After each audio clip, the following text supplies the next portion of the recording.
Dieu vous bénisse, cet après-midi, j'aimerais apporter un petit témoignage et j'ai vu qu'il y a pas mal de personnes qui sont vues un témoignage que j'avais fait dirigé par le Saint-Esprit où je racontais comment j'étais guérie de la maladie appelée fibromyalgie. Et c'est vrai que j'ai que cette vidéo, mais ça fait déjà 3 ans que j'avais ouvert cette page de YouTube pour pouvoir raconter les grandeurs et les merveilles du Seigneur Jésus-Christ, l'Éternel qui avait fait en moi. Mais j'avais fait que cette vidéo parce que c'est ce que le Seigneur me disait, parle de la fibromyalgie. Mais cette fois, le Seigneur, pendant ce confinement qu'il est partout en Europe, tout le monde, c'est vrai que nous devons apporter la foi et ce que donne l'espérance. Et j'aimerais raconter cet après-midi un témoignage de guérison sur le glaucome, l'aveuglement, on peut dire physique, mais aussi il y a un aveuglement spirituel. Mais j'aimerais me concentrer sur cet aveuglement physique qui peut être provoqué dû à une maladie dans l'iris, dans n'importe quel endroit de l'œil, et c'est tellement important, tellement délicat, gloire à Dieu. Et puis, j'aimerais avant tout vous raconter comment j'étais guérie et qu'est-ce que ça provoquait peut-être le glaucome. Et, et puis surtout, si vous êtes dans le même cas, vous donner une espérance de continuer. Et puis, il y a beaucoup de personnes qui, des fois, ils disent, j'ai perdu l'espérance. Et comme moi, peut-être vous êtes dans la même situation où vous voyez rien, où vous voyez pas les plus chers de votre famille, votre enfant. Vous aimeriez peut-être jouer avec votre petit-fils ou avec votre propre enfant. Et puis, vous pouvez pas, dû à cet handicap que c'est la vue, que c'est tellement important parce que peut-être on peut perdre un membre de notre corps, mais chaque chose était créée avec un propos, pour l'utilité. Mais des fois, nous ne voyons pas tout cela, mais la vision, c'est tellement important. Et pour cela, j'aimerais vous lire quelque chose et que ça m'a donné la foi, que ça m'a apporté à croire à que Dieu allait me guérir, à croire en une parole que je l'ai retenue depuis le jour que j'ai entendu parler par quelqu'un. Comme moi, je suis en train de vous raconter cet après-midi, il y a quelqu'un qui aussi m'a apporté cette parole que je ne croyais pas, j'étais ignorant et j'étais aussi incrédule. Dès que je croyais pas, ni j'aime pas rien des religions, ni que les gens me parlent des religions, mais j'aimerais vous parler de ce qui donne vie, la parole de l'Éternel. Et cette parole se trouve en Marc, chapitre 10, verset 46, où il y a un aveugle qui était mendiant, et puis on voit que le Seigneur Jésus-Christ l'a guéri. Il dit comme ça, Jésus guérit un mendiant aveugle. Ils arrivèrent à Jéricho lorsque Jésus sortit de la ville avec ses disciples et une assez grande foule. Bartimée, le fils aveugle de Timée, était assis, en train de mendier au bord du chemin. Il entendit que c'était Jésus de Nazareth et se mit à crier, Fils de David, Jésus, aie pitié de moi.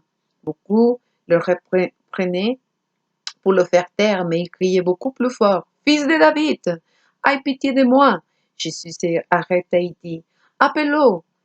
Ils l'appelèrent l'aveugle en lui disant, Prends courage, lève-toi, il t'appelle. L'aveugle jeta son manteau et se levant d'un bond vient vers Jésus. Jésus prit la parole et lui dit, Que veux-tu que je te fasse?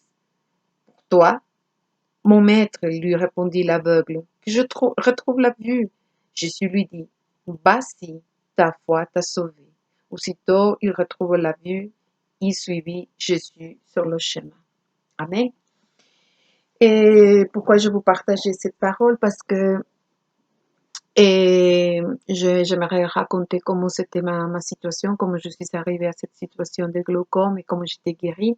Ça fait déjà 7 ans et c'est pour ça que le Seigneur Jésus-Christ, il m'a demandé, et il y a beaucoup de gens qui sont jeunes, pendant cette trajectoire d'aveuglesse à cause du glaucome. J'ai vu des enfants, des petits passages de 4 ans et déjà qui ne voyaient pas que c'est horrible d'être dans une situation qu'on voit des personnes âgées aussi, surtout cette maladie.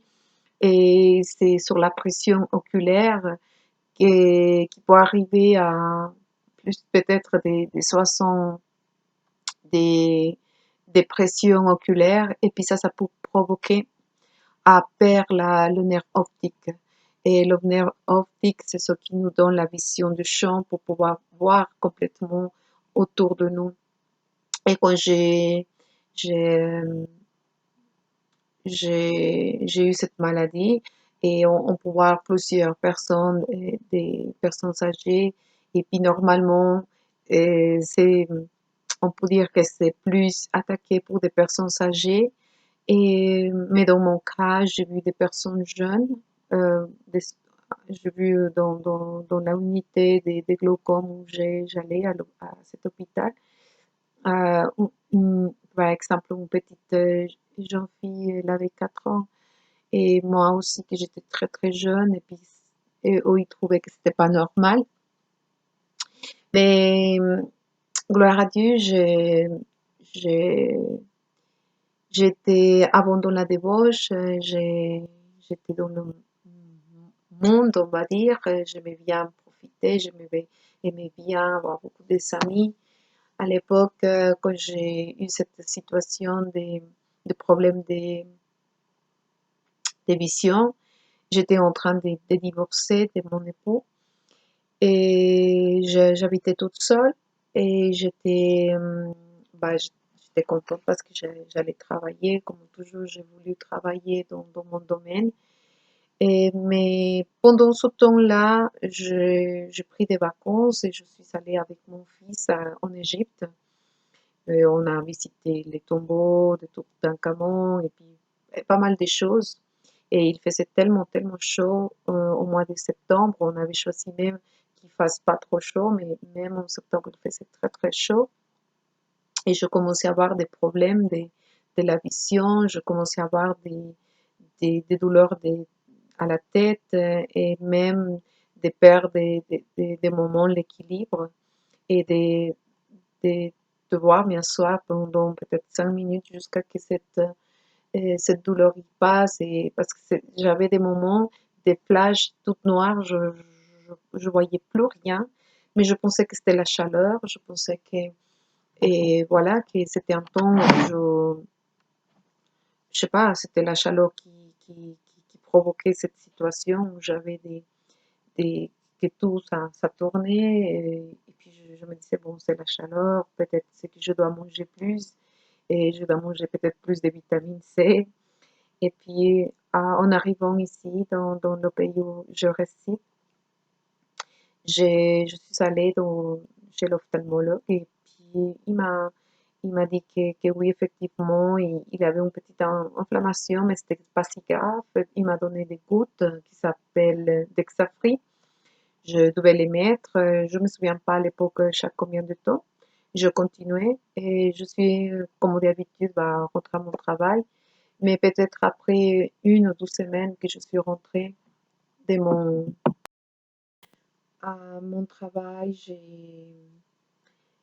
je devais lire des lettres en plusieurs langues. On devait faire l'archivage. Et puis, je travaille avec un ordinateur. On devait faire des commandes aussi pour les clients. Et, et je commençais à voir la différence. Et surtout que chaque fois que je me mettais devant l'ordinateur, je commençais à avoir mal à la tête. Je supportais pas trop la, la lumière de l'écran. Et puis, je commençais à percevoir qu'il y avait les choses qui commençaient à disparaître, les choses vraiment normalement. Et au début, je me rendais pas compte, mais les choses peut-être petites. Et puis, petit à petit, par exemple, le numéro assez grand qu'il était sur chaque dossier. Je n'arrivais pas à les lire. Et comme je continue à avoir des douleurs à la tête, j'ai dû aller aux urgences et malheureusement, ils m'ont donné un mauvais diagnostic. j'ai pas pensé que c'était avec la vision, car ils ont dit que j'avais déjà, et j'étais déjà allée chez le médecin, et puis il m'avait dit que bah, c'était une petite inflammation, je devais mettre que les gouttes, et puis tout ça allait être bien. Puis alors, j'ai pas pensé que je devais retourner chez l'ophtalmologue. Je suis allée aux urgences. Et puis aux urgences, ils m'ont donné un mauvais diagnostic parce qu'ils m'ont dit que c'était un sinus.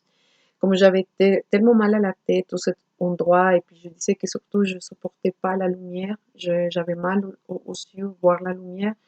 J'avais une photophobie. Ils m'ont fait une radiographie et ils ont dit bah, que c'était simplement des fausses médicaments sous traitement. Et puis pendant 12 semaines, j'ai pris ce traitement et puis rien s'est passé de différent. Je commençais de plus en plus à plus trouver les choses. Avant, c'était petit à petit, comme je disais, commençait à disparaître les choses jusqu'à que je n'arrive pas à percevoir autour de moi. Et j'ai j'ai perdu mon travail dû à que j'ai pas pu, malheureusement, j'ai pas pu trouver tout de suite la vision. Je pensais que chaque fois, bah, ils m'ont attendu 6 mois pour que je retourne travailler. Mais malheureusement, cette maladie va continuer à suivre son cours. Et jusqu'à que je suis allée bah, à nouveau chez le médecin, chez l'ophtalmologue, et puis il a dû dire après, je crois après un mois, qu'il devait m'opérer tout de suite en urgence. Il m'a pas expliqué que c'était si grave. Je comprenais pas pourquoi il devait m'opérer. Et puis j'ai dit mais pourquoi il m'a dit c'est nécessaire. Il voulait pas venir en plus d'explications. Je comprenais pas parce qu'il m'avait dit que tout allait bien. Tout à coup il m'a dit bah, il faut qu'on vous opère demain. Et Et puis, bah, j'ai suivi une opération. À ce moment-là, j'avais rencontré, disons, avant, une dame qui m'avait parlé de l'évangile, de la bonne nouvelle. À l'époque, je voulais rien du tout avec avec le Seigneur Jésus-Christ, car je voyais ça comme une religion et moi, en étant et- orgueilleuse et puis en pensant que la science et que j'avais la tête dans les épaules, que j'avais pas besoin de ça. Par contre, on dit qu'on n'a pas besoin, mais quand on est dans l'angoisse, là, on se souvient de Dieu. Quand on est dans l'angoisse, qu'on se sent seul, c'est là on cherche des fois dans les bras ou aller de lit en lit pour pouvoir combler à nos vides. Mais des fois, on ne comprend pas que ces vides, personne ne va les remplir. C'est que tu as besoin de Dieu, que tu as besoin d'un sauveur, de Jésus. Et comme moi, je me disais, bah, je n'ai pas besoin de ça, j'ai pas besoin de religion. J'ai mon religion. À l'époque, j'étais catholique et je croyais dans les saints et tout ça. Et j'invoquais le nom de Marie, car c'est ça qu'on a appris de petite. On n'adore pas le Seigneur Jésus-Christ. On dit entre guillemets qu'on adore à Jésus-Christ, mais malheureusement, on le voit comme un Dieu mort, car on voit partout un crucifix où il y a un homme mort, mais ce que la religion catholique a oublié de nous dire, c'est que Jésus l'a ressuscité. Au troisième jour, Jésus a quitté la croix après qu'il est mort. Bah, ils ont dû, ils ont dû mettre dans le tombeau, mais il a ressuscité et le tombeau est vide. Et c'est ça que les gens, ils sont oubliés de nous dire. Les religieux qui croient savoir la parole de Dieu, ils sont oubliés de nous dire que nous, que nous devons obéir les commandements de Dieu, que nous devons chercher vraiment la face de Dieu.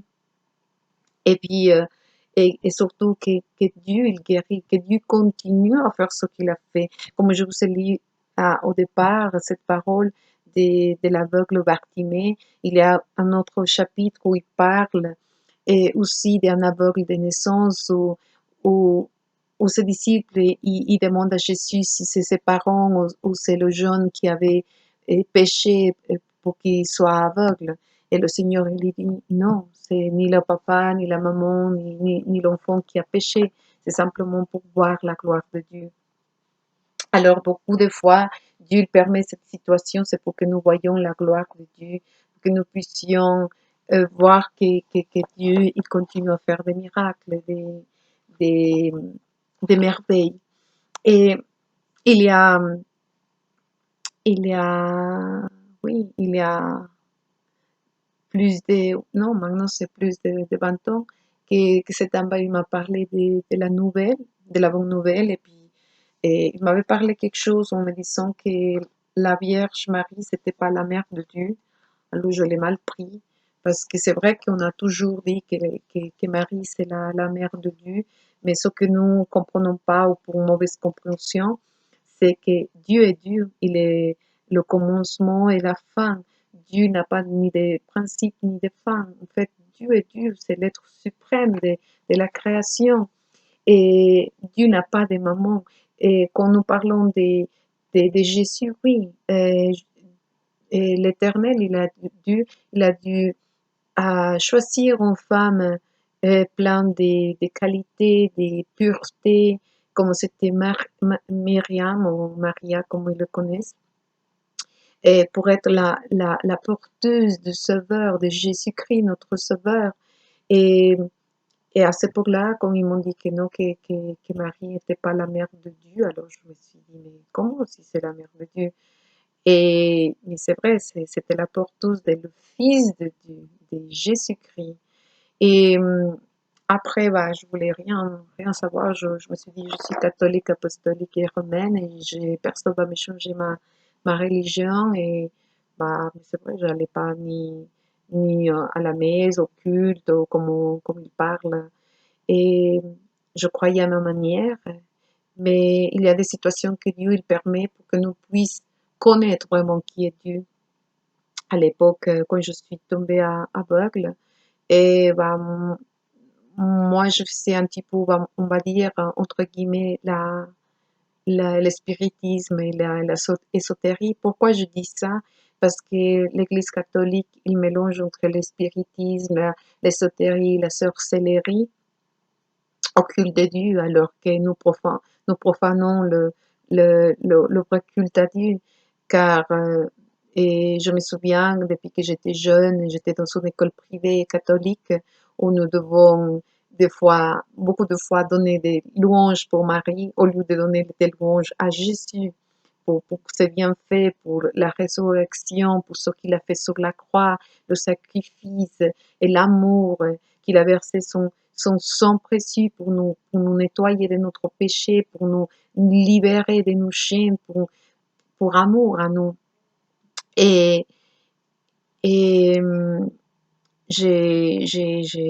comme je disais, j'avais plusieurs saints. J'avais la Vierge de Fatima, j'avais la Vierge de notre pays, del Carmen, et j'avais Bouddha, j'avais plusieurs statues, et puis bah, à chacun, je les mettais la bougie. C'est pour ça que je disais que ça c'est partie de l'ésotérisme, du New Age, de la nouvelle âge, comme on dit, parce que bah, on met aussi comme la aromathérapie. Vous allez dire, ah, c'est rien à voir avec ça, mais oui, si vous commencez à voir ce que c'est la nouvelle âge, c'est prise entre tout ce que c'est le faux Jésus de la nouvelle âge et le Jésus mystique, alors qu'il n'y a rien à voir avec le Jésus-Christ de la Bible, du Fils de Dieu, le Sauveur.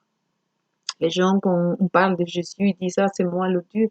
Mais en fait, nous devons voir que quelqu'un est mort sur la croix pour nous nettoyer, pour nos péchés et pour nous sauver, pour nous guérir, pour venir à notre rédemption. Et, et pendant pendant ce temps-là, bah, je continuais à demander à, à ces entités pour demander bah, des, de la guérison. J'avais acheté à l'époque des bougies aussi parce que dans les centres, on va dire religieux qui parlent de Jésus, mais il n'y a rien à voir de Dieu. Il y a plein de magasins que des fois c'est pour la sorcellerie, l'occultisme, mais les gens, des fois, on n'a pas de discernement pour savoir si c'est vraiment de Dieu. Au lieu de voir que c'est de l'obscurité, il y a des fois des talismans que c'est marqué euh, l'étoile de David, alors qu'il n'y a rien à voir avec l'étoile de David. Des fois, on porte des amulettes que c'est pour le satanisme. Je le dis ça maintenant parce que je l'avais utilisé aussi, je l'avais acheté et ils m'ont dit que c'était l'étoile de David. Et puis, qu'on croit en Dieu, qu'on aime Dieu, bah, on pense que c'est vraiment de Dieu, mais nous ne voyons pas le transfond, nous ne voyons pas. Et l'intention de Satan, c'est de pouvoir nous éloigner de Dieu. Et puis, à l'époque, j'étais séparée de mon époux, et puis, bah, comme j'étais toute seule, j'ai dû suivre cette maladie toute seule. C'était dur car quand j'étais toute seule et je devais aller à l'hôpital, des fois, ça me prenait, si c'était pas 15 ou 30 minutes, peut-être c'est pour trouver mon sac. Des fois, il était sur le lit, mais je me désespérais. Des fois, je pleurais parce que je me disais quand ça va arrêter cette maladie. Et j'avais plus d'espérance. Je faisais beaucoup de choses. Je continuais aussi à l'époque, en étant aveugle, à boire de l'alcool. Et puis je me disais, bah, et je dois faire quelque chose. Des fois, on se submerge dans l'alcool en pensant que tout ça, ça va nous aider. Mais comme j'expliquais avant, c'est vide d'enfance, les chaînes qu'il y en a, qui ont des colères, bah, il n'y a que Jésus qui peut te briser tes chaînes, tes angoisses, la colère, la rage, des fois l'incompréhension de que tu ne comprends pas pourquoi toi. C'est, moi aussi, je me disais pourquoi moi, pourquoi pas une autre personne. Des fois, c'est des choses que Dieu, il permet pour appeler notre attention, pour nous dire, je veux te sauver, je t'aime. Et, et j'aimerais que tu suives le chemin de la justice, de la vérité. Et pendant ce temps-là, bah, c'était pas simplement les habits, j'arrivais pas à m'habiller. Des fois, il y avait des taches dans mes habits. Des fois, comme je me voyais plus, des fois, je pouvais pas combiner. Il y avait des gens qui, même, des fois, des gens qui se moquaient un petit peu parce que bah, les gens, ils comprennent pas quand on est aveugle, bah, on voit pas forcément à travers de cette situation. Dieu il a dû mais enlever l'orgueil, la fierté, l'arrogance, la sourve et plein de choses comme j'étais et à m'apprendre la humilité.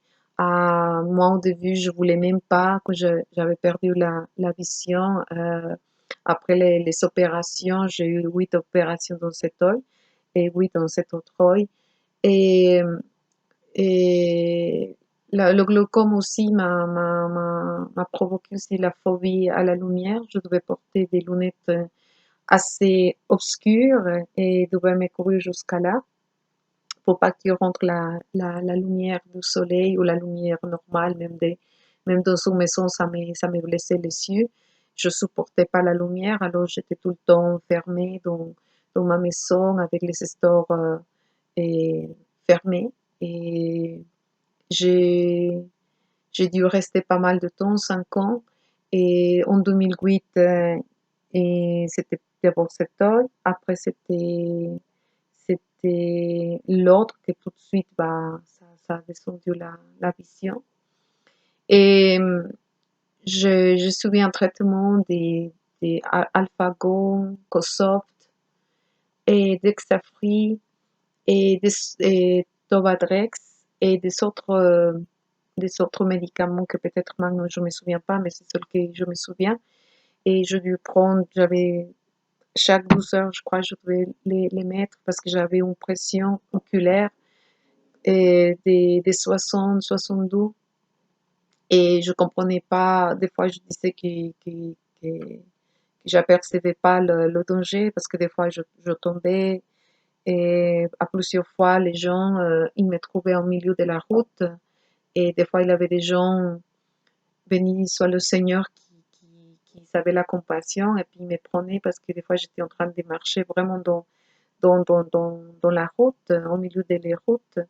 Et comme je pensais que je pouvais, avec mes pieds, de pouvoir voir la différence entre le trottoir et la rue. Des fois, je perdais même ça et des fois, je me trouvais dans les routes en train de marcher.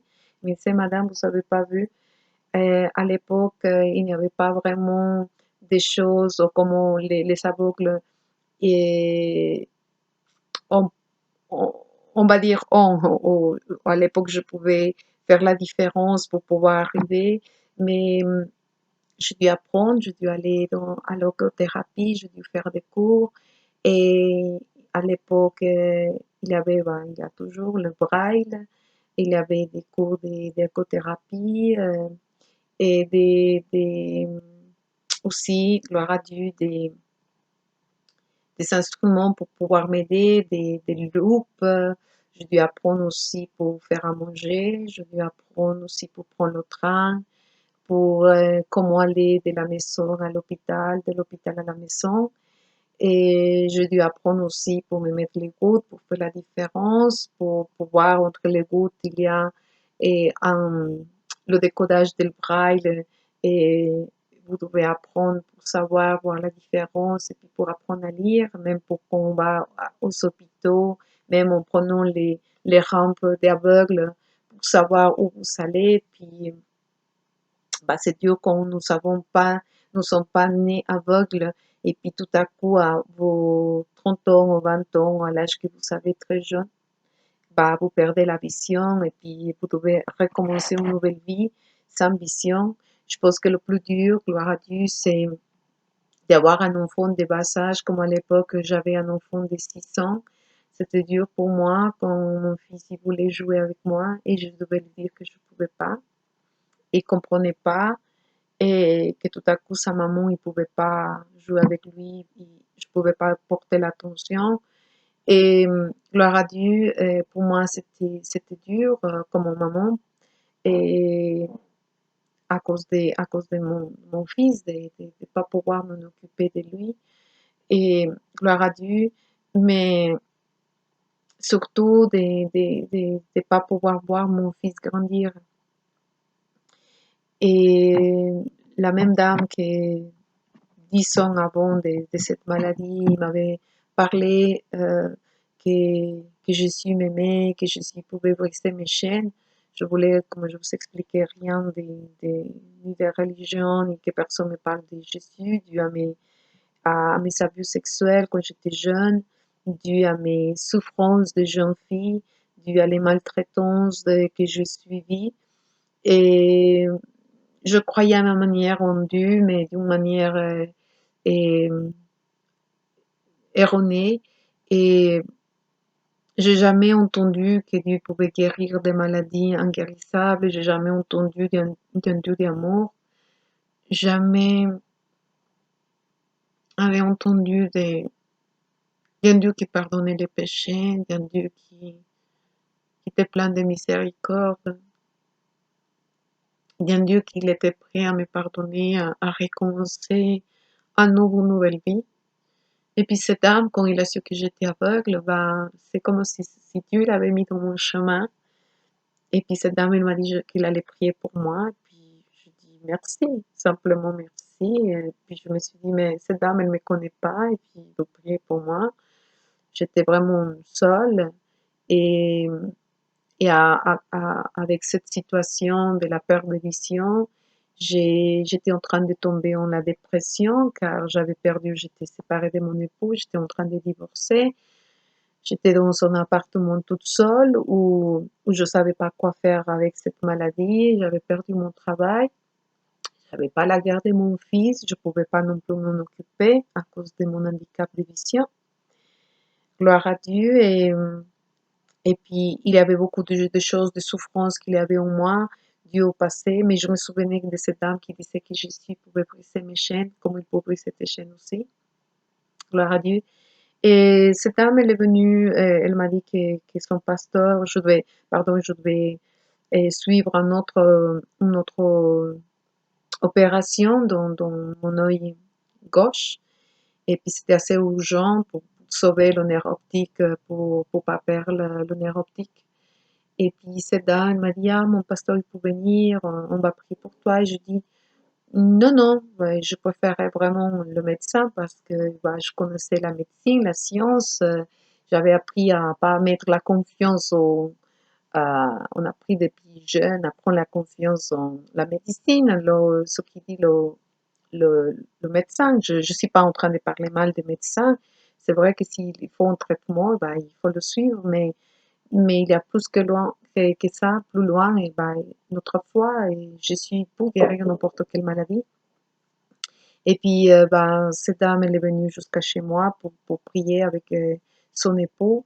Et puis, pendant qu'elle priait, même si j'étais aveugle, je ne voyais pas, j'ai vu un homme de blanc et avec une tunique blanche.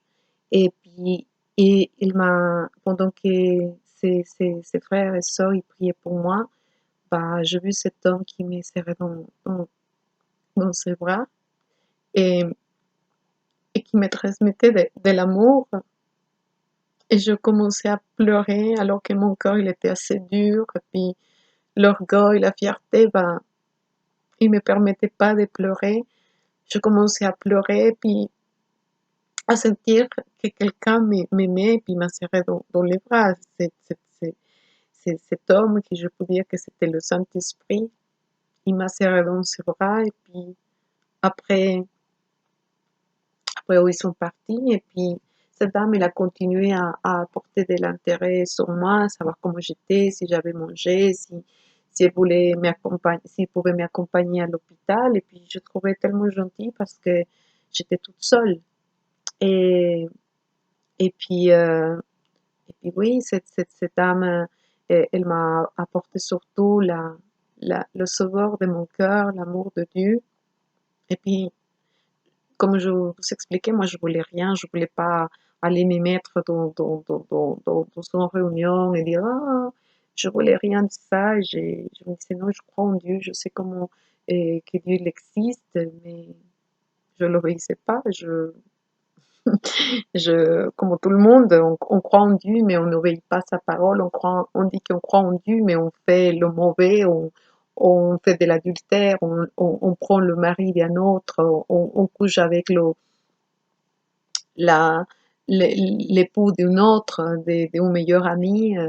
On fait ce que ce n'est pas bien, on avorte et on dit que tout va bien et qu'on croit en Dieu, quand Dieu dit tu ne tueras pas. Et puis des fois, quand on avorte, on dit bah, bah non, je n'ai rien fait, je ne vole pas, je fais rien.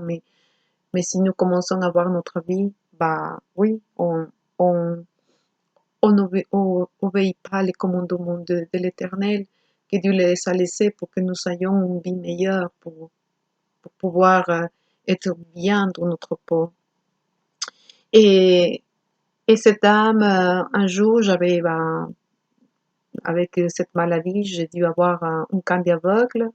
Et comme j'expliquais, j'ai dû apprendre dans l'écothérapie à compter mes pas pour aller, par exemple, chez le coiffeur, que je devais compter certains pas ou les portes avec la canne aveugle. Et malheureusement, avec la canne aveugle, ça fait pas tout parce que la canne aveugle, des fois, il ne peut pas nous montrer un endroit où c'est dangereux pour qu'on peut tomber. Comme dans mon cas, je suis tombée plusieurs fois. Des fois que j'allais à l'hôpital, des fois il y avait des barrières et puis l'aveugle va, on sent certaines choses, le vide ou l'espace, des fois l'ombre, mais des fois s'il y a par exemple des travaux dans la route pour, je sais pas, pour l'eau, pour changer quelque chose, un tuyau. Des fois, je me trouvais ben, sauvée par, je dis, envoyer des anges de Dieu autour de moi, parce que des fois j'étais en danger, et puis Dieu plusieurs fois, il m'a livré de tous ces, de tous ces accidents. Des fois, j'étais au milieu de la route et puis en pensant que j'étais dans le trottoir. Et vraiment la question d'être aveugle, c'est difficile et je le souhaite à personne. C'est pour ça que je partage ce témoignage pour que, comme moi j'étais guérie, vous soyez guéris, comme moi je peux conduire, je peux lire, je peux à nouveau travailler. Vous aussi, vous commencez à trouver l'espérance en qui donne l'espérance, en Jésus-Christ.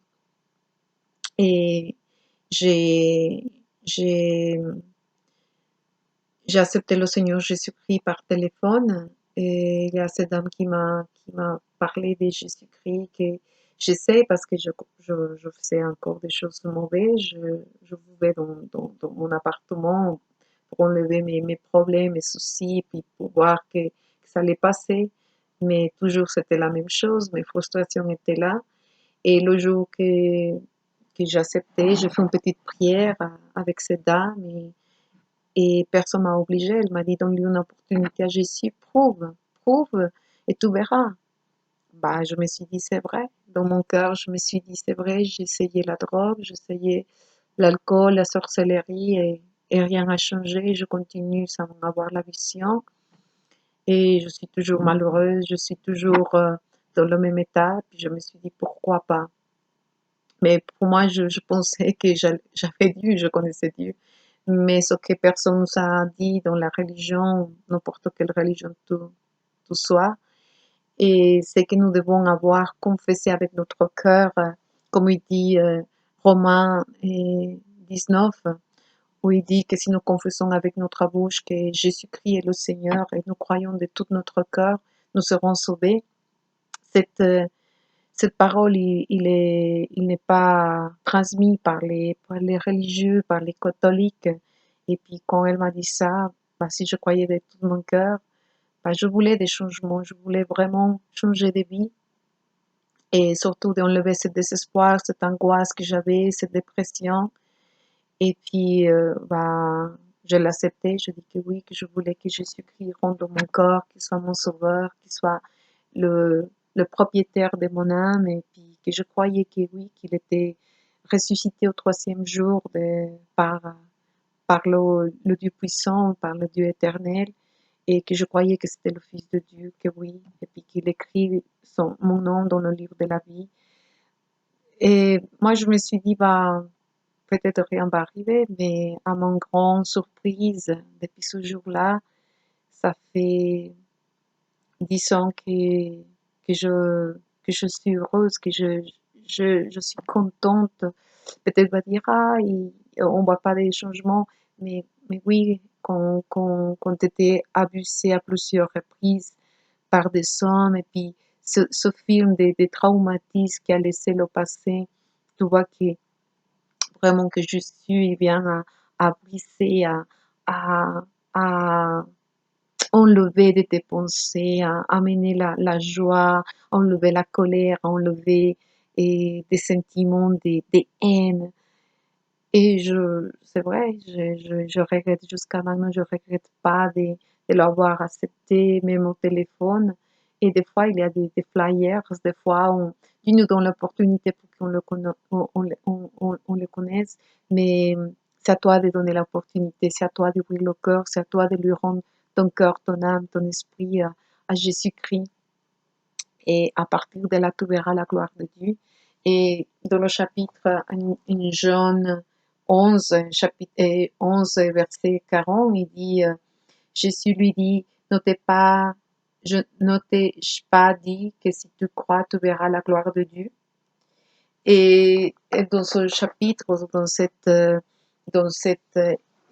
verset, et il parle, car il était déjà mort, et Lazare, il était mort depuis 4 jours et puis il sentait mauvais.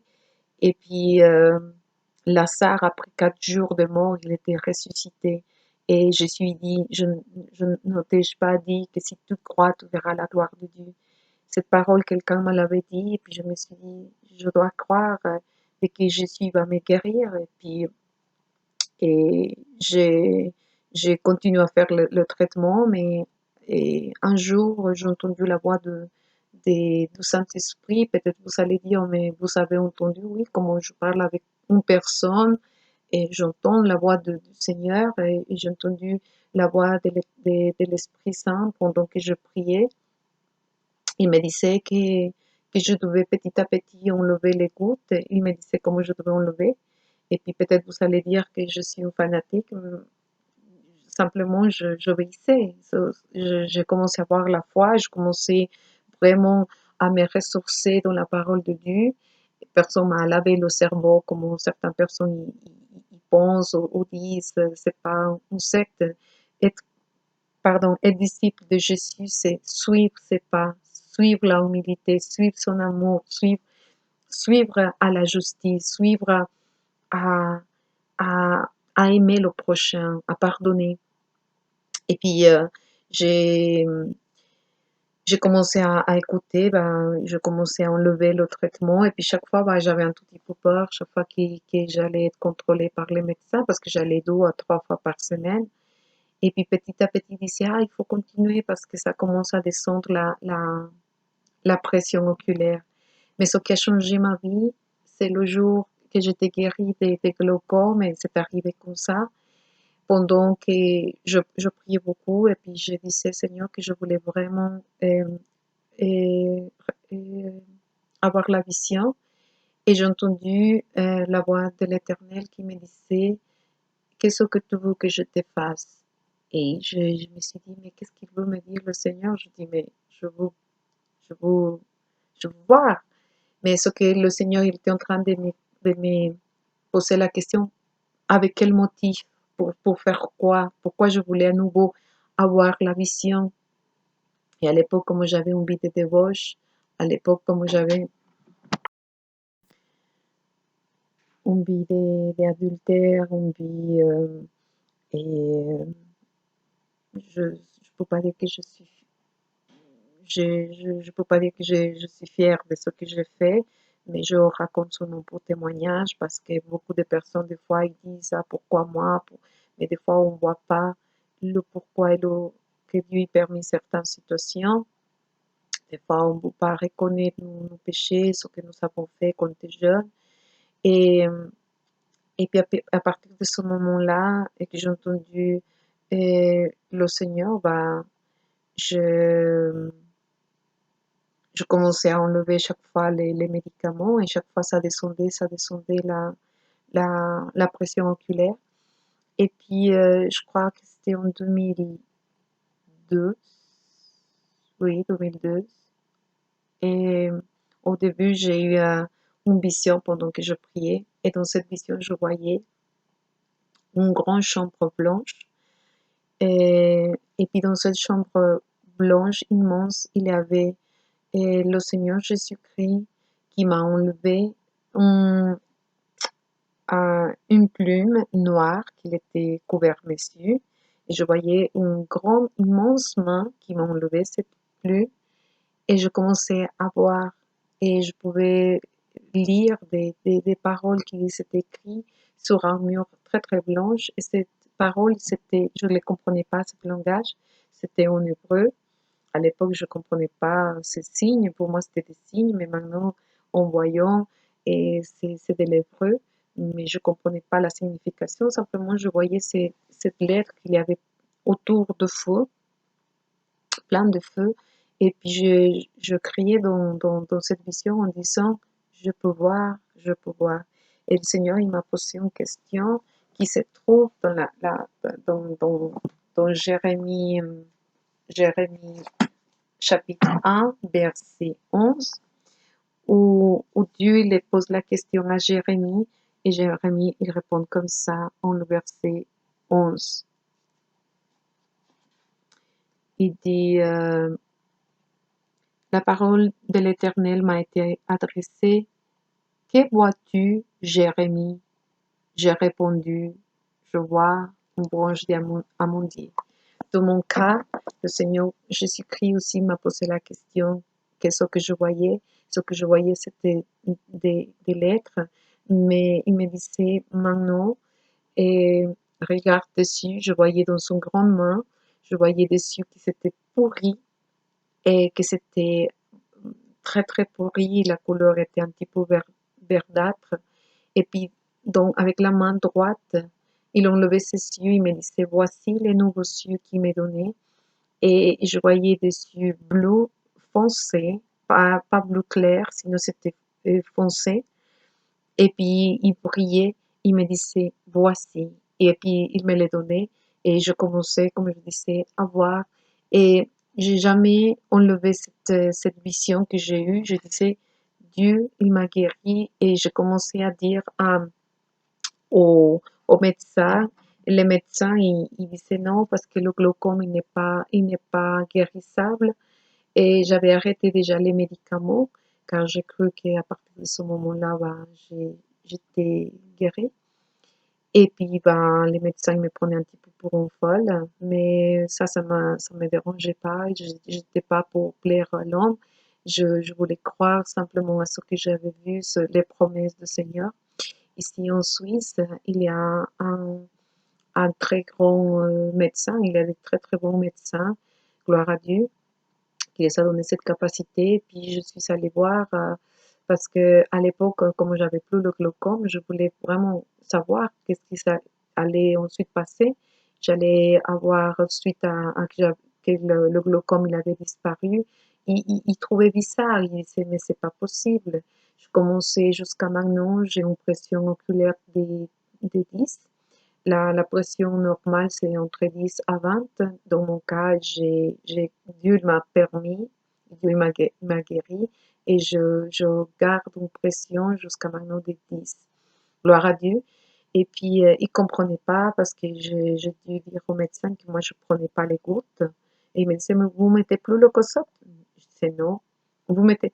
Il m'a dit non, mais il faut continuer. Je dis non, je suis guérie. Et puis, des fois, je profitais pour leur dire ce que j'avais vu et puis que Dieu, il avait dit qu'il me guérissait et que je croyais que Dieu il me guérissait parce que je me voyais en regardant à 100% sans lunettes. Et tout le temps, ce que les médecins me disaient que je devais avoir des lunettes d'or, des lunettes de bouteille assez épaisses, et puis aussi dedans. Mais grâce à Dieu, ça n'a pas arrivé ça. Et je suis un cas spécial dans l'hôpital car et messieurs, si on fait des photos intraoculaires, on voit comme ils sont détruits. Je peux apprécier ces photos. Et c'est vrai, je ne comprends pas, mais là, on voit la gloire, les merveilles de Dieu qui est un dessus détruit. Bah, et je ne peux pas dire moi non plus, mais moi je vois 100%. C'était la promesse de Dieu. Et j'étais guérie comme ça. Après peu de temps, bah, et de glaucome et pouvoir complètement, bah, ils sont fait une greffe de cornée dans chaque œil et normalement on doit attendre des fois une liste d'attente. J'avais entendu 15 ans, des fois dans certains pays 20 ans. Dans mon cas, j'ai attendu peut-être 8 à 12 mois et j'étais en 2013, bah, les médecins ne croyaient pas que je voyerais maximum un 20, maximum 30% avec les greffes des cornets, parce que dans mon cas, ils s'étaient complètement détruits à cause de glaucome et que c'était pas possible de que je puisse voir à 100%, gloire à Dieu. Mais dans mon cas, et c'était une promesse de Dieu et c'est pour ça que je disais, quand tu n'as plus d'espérance, le Seigneur Jésus-Christ vient te donner l'espérance. C'est lui qui peut guérir n'importe quelle maladie, comme j'avais déjà fait une autre vidéo, et la fibromyalgie, que les gens ils disaient que c'était dû à peut-être à stress que j'ai vécu pendant longtemps du temps d'aveuglement. Mais pour moi, simplement, c'était voir la gloire de Dieu. J'ai pu aussi surpasser cette maladie et puis je vois que Dieu n'a pas de limitation, n'importe quelle maladie, si c'est les yeux, si c'est les os, Dieu a la puissance. Et gloire à Dieu, j'ai reçu des greffes et je vois à 100%, je vois à 100% et c'est une merveille, j'ai pas besoin pour lire des lunettes, pour conduire, j'ai pas besoin des, des, des lunettes non plus, je peux conduire le soir, je peux conduire à très longue distance, je peux regarder, alors que moi, je devais marcher avec un camp d'aveugle, et puis même, j'avais fait ici en Suisse la demande pour le chien d'aveugle. Et c'était merveilleux car Dieu connaissait mon corps, il parlait avec moi, il me disait, bientôt ça va finir, tu vas revoir. Parce qu'il me disait, je t'ai mis comme euh, on va lire la parole en, en Isaïe 61, que c'était une promesse que Dieu m'avait faite. Il y a quelqu'un qui avait lu pour moi cette parole que le Seigneur il envoyait pour moi. Et cette sœur lui disait que le Seigneur lui disait que l'Esprit du Seigneur, de l'Éternel, est sur moi, parce que l'Éternel m'a consacré par onction pour annoncer les bonnes nouvelles aux pauvres. Il m'a envoyé pour guérir ceux qui ont le cœur brisé, pour proclamer aux déportés la liberté et aux prisonniers la délivrance, pour proclamer une année de grâce de l'Éternel et un jour de vengeance de notre Dieu, pour consoler tous ceux qui sont dans le deuil. Amen. Et j'ai toujours gardé cette parole dans mon cœur et je vois maintenant comment Dieu il continue cette promesse que j'avais entendue il y a 10 ans, je peux voir gens guéris et des gens guéris aussi à travers un témoignage. C'est pour ça que c'est important la foi. Et c'est pas Marie, c'est pas José, c'est aucun saint qui est mort sur la croix pour toi. Qui est mort sur la croix, c'est Jésus qui est venu pour te délivrer de les chaînes, du péché, comme dans mon cas, le Seigneur, il m'a pardonné, il est venu pour me rédimer mon âme. Il veut faire la même chose avec toi. Crois seulement en Dieu, crois dans son Fils Jésus-Christ et tu verras la gloire de Dieu, comme c'est marqué dans Jean 11 et verset 40. Crois simplement en Jésus, tu verras sa gloire. Et renonce au péché, renonce à tout ce qui peut, que ça plaît pas au Seigneur. Lis la Bible. Et j'aimerais inviter à, peut-être il y a des personnes qui connaissent pas le Seigneur Jésus-Christ. J'aimerais que tu fasses une prière comme je l'ai fait au téléphone. Que Dieu puisse rentrer dans ton cœur. Que Dieu puisse être le souverain de ta vie. Que Dieu peut changer ta vie. Peut-être moi, que j'étais jeune, petite, à partir de 4 ans, j'étais abusée, violée à plusieurs reprises pour plusieurs hommes. Et c'est pour ça que je me suis obligée de fuir de mon pays pour venir ici en Europe, pour être loin de mes persécuteurs, des, des gens qui voulaient me violer. Et puis pour fuir aussi de mon passé, mais ça n'avait pas changé, la distance n'avait pas changé. L'ennemi continue à vouloir, à me tourmenter. Mais quand je connu le Seigneur Jésus-Christ, pas simplement il m'a guéri mon âme, mais sinon plus loin que ça. Dieu veut guérir ton âme brisée. Dieu veut guérir si tu as des dépressions.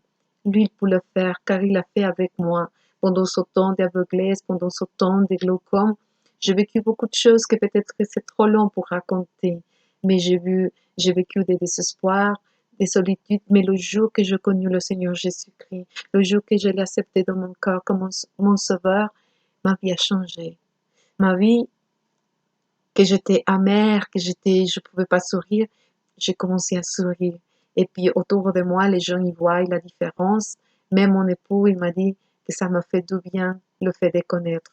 Dieu il a restauré mon mariage, Dieu il a restauré ma vie, ma santé, Dieu l'a restauré et ce que nous devons signer un divorce avec mon époux le même jour, Dieu il a fait un miracle et que c'était merveilleux. Dieu à travers le pardon, un simple bisou et avec mon époux, c'était brisé le passé, l'amour de Dieu qu'il était rentré dans mon corps, il avait le pardon et, et c'est ça qu'il veut faire aussi dans ta vie, si peut-être tu es en train de passer pour des problèmes, des difficultés, que peut-être moi je ne le sais pas, mais le Seigneur il connaît toutes les choses. Donne-lui une opportunité, donne-lui une chance comme moi je lui ai donné. Des fois, on essaye beaucoup de médicaments. Comme je te disais, moi aussi, j'étais cobaye d'expériences ou expériments dans l'hôpital des aveugles. Mais gloire à Dieu, maintenant, donne-lui une opportunité, qu'il puisse être ta médecine pour ton âme, qu'il puisse être ta médecine pour tout ce qui te tourmente, qu'il puisse être la médecine pour ton âme et ton cœur. Au nom de Jésus, si, si, si, si tu veux bien, tu peux répéter cette prière au nom de Jésus et reçois l'amour de Dieu, reçois le pardon à travers de cette prière. Au nom de Jésus, répète après moi. Seigneur Jésus-Christ, je viens vers toi pour te donner mon corps et mon âme. Je te demande que tu rentres dans mon cœur. Je t'ouvre la porte de mon cœur. Seigneur, pour que tu sois mon Seigneur et mon Sauveur. Seigneur, au nom de Jésus, pardonne-moi. Pardonne-moi pour mes péchés. Je crois, Seigneur, que tu es ressuscité au troisième jour par Dieu Tout-Puissant et que, Seigneur, tu es venu, Seigneur, pour me sauver, me donner une nouvelle vie. Seigneur, écris mon nom dans le livre de la vie et je te reçois comme mon Seigneur et le Sauveur. Je te donne mon âme, mon corps, mon esprit. Reçois-moi, Seigneur Jésus-Christ. Merci, Père, pour ta bonté et ton amour. Au nom de Jésus. Amen. Si tu as reçu cette prière, où tu sois, ou n'importe de quel pays tu sois, reçois la guérison, sois guéri au nom de Jésus, que Dieu puisse te toucher, que le Saint-Esprit puisse faire un miracle. Si tu as un cancer, si tu as des problèmes dessus, si tu as des problèmes dans le foie, dans les poumons, reçois la guérison. Même si tu as le coronavirus dans ce temps-là, moi j'étais au contact des personnes du coronavirus et ces personnes, toutes les personnes qui étaient autour de moi, ils étaient dans soins intensifs ici au Chouf, mais le Seigneur, il m'a gardé à moi parce que le Seigneur, il garde les siens et il a la puissance. Ces personnes, ils sont maintenant guéris, ils sont sortis des soins intensifs et je te dis, crois au Seigneur Jésus-Christ et tu verras sa gloire. Au nom de Jésus, Seigneur, toutes ces personnes qui sont reçues, Seigneur, ton pardon, ton salut, Seigneur, bénis-les, Seigneur. Donne-lui, Seigneur, la soif, Seigneur, de ta justice, Seigneur, qu'il puisse trouver dans ta parole, Seigneur, ton amour, Seigneur, à chaque jour, Seigneur, Saint-Esprit, que tu puisses baptiser avec ton Saint-Esprit, Seigneur, où il soif, Seigneur, au nom de Jésus, Seigneur. Donne-lui soif, Seigneur, donne-lui des visions, Seigneur, comme le jour que je t'ai connu. Au nom de Jésus, je te remercie, Père. Merci. Amen et Amen. Alors, je te remercie pour avoir écouté ce témoignage et que tu puisses le partager avec quelqu'un qui a besoin, quelqu'un qui est malade. Il y a d'espérance en Jésus-Christ. Dieu te bénisse. Amen.